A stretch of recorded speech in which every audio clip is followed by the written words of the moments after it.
जी अस्सलाम वालेकुम। एक अफसोसनाक खबर ये आपको यहाँ पर मैं ये वीडियो और पिक्चर वगैरह और जो भी साथ में डिटेल वगैरह है न्यूज़ के मुताबिक आपको साथ में दिखाता जाऊँगा। मैं एक तमाम गैर मुल्की जितने भी हम यहाँ पर मुकीम हैं, हमारे लिए भाई मैं यही बोल सकता हूँ अफसोस का मुकाम है ये।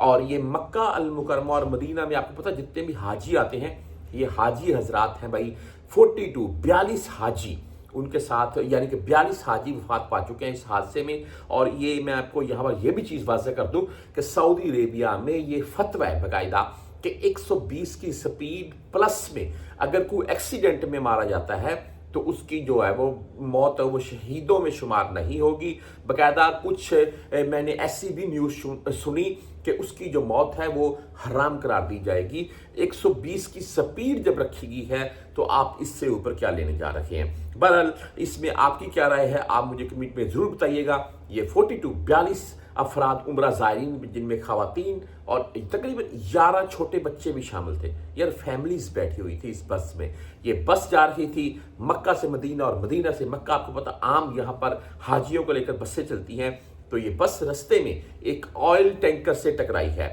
मैं इस चीज़ के ऊपर मुझे खुद हैरत हुई है कि 3 से 4 ट्रैक वाला जो रोड है उस रोड के ऊपर एक ऑयल टैंकर के साथ बस कैसे टकरा सकती है।